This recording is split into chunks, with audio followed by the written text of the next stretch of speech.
Hello বন্ধুরা, স্বপ্নের দুনিয়া চ্যানেলে স্বাগত জানিয়ে আমি মৌসুমি চলে এলাম আবার একটা নতুন রেসিপির ভিডিও নিয়ে। তো বন্ধুরা, কেমন আছো? আশা করি তোমরা সবাই ভালো আছো, আর তোমাদের ভালোবাসাতে আমি আরও অনেক ভালো আছি। তো আজকে এসছি পাঙ্গাস মাছের একটা সুন্দর রেসিপি নিয়ে, পাঙ্গাস মাছের তেল ঝাল। তো দেখো, সেই জন্য পাঙ্গাস মাছগুলো ধুয়ে পরিষ্কার করে নিয়েছি। দেখো কি সুন্দর। আর এই মাছের না আঁশ থাকে না, তোমরা সবাই জানো। এই মাছটা খেতে না পুরো মাংসের মতো লাগে। আর দেখো, সেই জন্য নুন হলুদ সব কিছু আমি এগুলোতে মাখিয়ে নিচ্ছি। আর এই মাছটা এমনই কাটা নেই বলে সব বাচ্চারাও কিন্তু খেতে পারে। শুধু ওই মাঝখানে একটা কাটা থাকে, কিন্তু মাছটার কাটা থাকে না। এমনি কোনো যেমন ছোট ছোট কাটা পাওয়া যায় সেরকম থাকে না। আর এটা খেতে কিন্তু খুব ভালো লাগে। তোমরাও এইভাবে বানিয়ে দেখো, দেখবে খুব সুন্দর লাগবে। তো দেখো, এগুলো এক এক করে আমি নুন হলুদ সব মাখিয়ে নিচ্ছি। তো চলো, ভিডিওটা কেউ স্কিপ করবে না, কারণ স্কিপ করলে ভিডিওর অনেক জিনিস তোমরা মিস করে যাবে। আর দেখো, এটা রান্না করার জন্য আদা পেঁয়াজ রসুন সব কিছু আমি কেটে নিয়েছি মিক্সিতে বাটবো বলে। আর এই যে দেখো, এইদিকে পেঁয়াজ কুচি করে নিয়েছি কড়াইয়ে দেওয়ার জন্য। আর এই ধনে পাতাটাও কিন্তু আমি বেটে নেব। ধনে পাতাটা না আমার গাছে হয়েছিল, গাছ লাগিয়েছি ছাদে, সেই গাছেরই ধনে পাতা। তো এগুলো একেবারে বেটে নেব। আর ধনে পাতাটা যদি তোমরা বেটে করো না, এটা সেন্টটা আরও সুন্দর হয়। তো দেখো, ধনে পাতা সব কিছু বেটে নিয়েছি। আর এটা মশলাটা যেটা লেগে আছে মিক্সি ধোয়া জলটা, ওটা পরে দিয়ে দেবো। তো দেখো, মশলাটা রেডি করে নিচ্ছি। একটু হলুদ গুঁড়ো দিয়ে দিলাম, একটু মিক্স মশলা, একটু মিট মশলা আর মিক্স মশলা, ঠিক আছে। আর এই যে দেখো, নুন দিয়ে দিলাম পরিমাণ মতো, আর একটু সামান্য লঙ্কার গুঁড়োটা দিলাম কিন্তু কালারের জন্য। এটা কিন্তু ঝাল হবে না, কারণ আমি কাঁচা লঙ্কা বেশিরভাগই বেটে ইউজ করি। তো দেখো, এরপর কড়াই চাপিয়ে নিয়েছি। তো কড়াইটা গরম হয়ে যাক, তারপর দেখো তেল দিয়ে দিচ্ছি। আর আরেকটা কথা বলে রাখি বন্ধুরা, এই মাছটা কিন্তু কেউ যদি প্রথম করো তাহলে ভাজবার সময় অবশ্যই কিন্তু ঢাকা দেবে, না ছাড়া কিন্তু তোমাদের গায়ে ফসকা পড়ে যেতে পারে। এটা খুব তেলে পড়লেই না খুব ফুটে। মানে এমনি মাছ তোমরা ভাববে যে ফুটে, কিন্তু এই মাছটা একটু বেশিই ফোটে।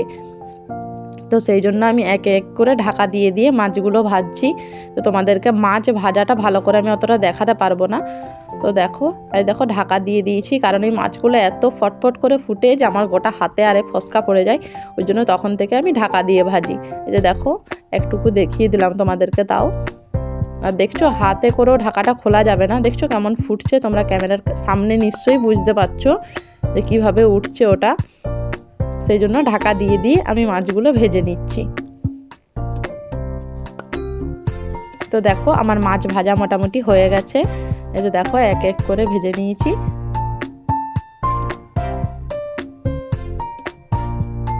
আর সত্যি এই মাছটা যে এই খাবে না, মানে মাংসকেও হার মানাবে, এত সুন্দর।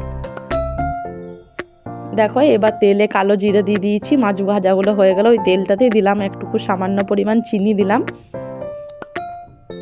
আর এদিকে পেঁয়াজ কুচিগুলো করে রেখেছিলাম, সেই পেঁয়াজ কুচিগুলো দিয়ে দিলাম। আর এটা বানাবো খুব একটা ঝোল সেটা কিন্তু নয়, একটু মিডিয়াম ঝোল থাকবে, যেহেতু ভাতের সাথে খাওয়া হবে, কারির মতো। আর এই যে দেখো, পেঁয়াজ কুচিগুলো ভালো করে একটু লাল লাল করে ভেজে নিচ্ছি। আর মশলাটা আমি রেডি করে রাখি কেন জানো তো, মানে বারবার হাত ধুয়ে জিনিসপত্র হাত দেওয়া তো সম্ভব না, সেই জন্য একেবারে রেডি করেই রেখেছিলাম। তোমরা দেখেছিলে, সেই মশলাটাই দিয়ে দিলাম। এবার ওটা ভেজে নেব। আর আগে তোমরা তো নিশ্চয়ই জানো, রান্নার স্বাদ কিন্তু মশলা কষানোতে। তো এই মশলা যতক্ষণ না তেল ছাড়বে, আমরা কিন্তু এই মশলাটাকে কষিয়ে যাব। তো চলো বন্ধুরা, দেখতে থাকো আর সাথে থাকো। সব তো মশলাপাতি দেওয়া আছে, তো চলো। আর একটা কথা, এই মাছটা কে কে খেতে ভালোবাসো অবশ্যই কমেন্ট করে জানিও। আর যারা যারা আমার চ্যানেলে নতুন ভিজিট করছো, তারা অবশ্যই চ্যানেলটা সাবস্ক্রাইব করো। আর প্লিজ বন্ধুরা, লাইক দিতে কিন্তু ভুল করো না। আর তোমরা এত সুন্দর সুন্দর কমেন্ট করো যে তোমাদেরকে কি বলবো, তোমাদের কমেন্ট দেখে আমাদের কিন্তু ভিডিও বানানোর উৎসাহ আরও বেড়ে যায়। দেখো, ওই যে মিক্সিতে যে জলটা ছিল সেই জলটা দিয়েও আমি একবার কষিয়ে নিচ্ছি। আর দেখো, হালকা সবুজ সবুজ কালারটা দেখো কি সুন্দর লাগছে না বলো? আর দেখো, শীতকালে ধনেপাতা দেওয়া কিন্তু সব সবজিতেই কিন্তু আমরা শীতকালে ধনেপাতা দিয়ে থাকি। তো দেখো দেখো, তেলটা উপর থেকে ভাসছে।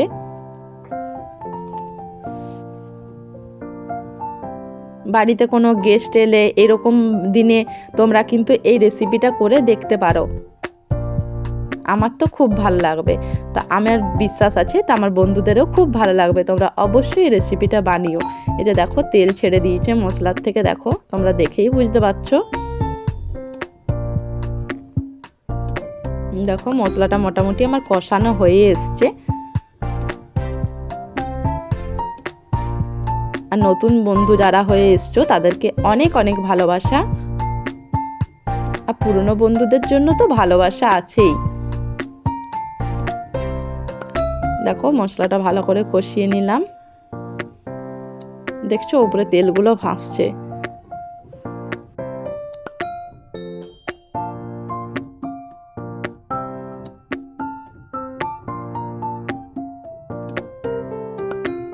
আর এটা যতক্ষণ না কষানো হয়ে যাচ্ছে ততক্ষণ কিন্তু আমি অপেক্ষা করছি, তোমরাও অপেক্ষা করবে।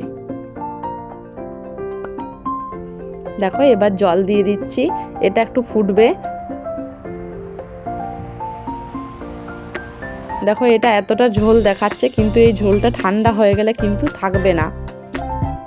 যেহেতু টমেটো দেওয়া আছে এই ঝোলটা কিন্তু পুরো মানে প্লাস পুরো হয়ে যাবে, ঝোলটা এত সুন্দর লাগবে।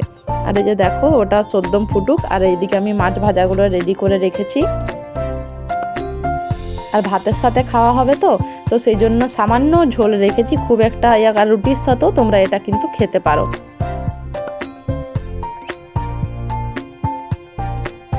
দেখো এবার মাছগুলোকে আমি ছেড়ে দিচ্ছি ঝোলে। এটা কিন্তু ফুটে ফুটে ঝোলটা মরে যাবে, তোমরা অবশ্যই লাস্টে দেখতে পাবে। এটা এখন হয়তো মনে হচ্ছে যে অনেক পাতলা ঝোলটা।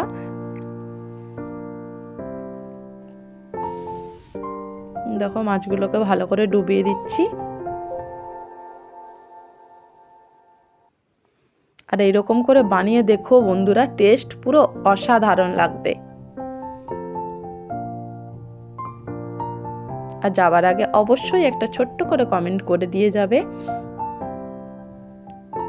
দেখো ঝোলটা এখনো ফুটছে, এটা ঠান্ডা হয়ে গেলে আরো বসে যাবে। এটা থাকলে কিন্তু ভাতের সাথে আর কিন্তু কিছু লাগবে না, এত সুন্দর হয়। আমি তো এটা খেতে খুব ভালোবাসি, আর সরষেটাকে বেশিরভাগই অ্যাভয়েড করি। তো এই দেখো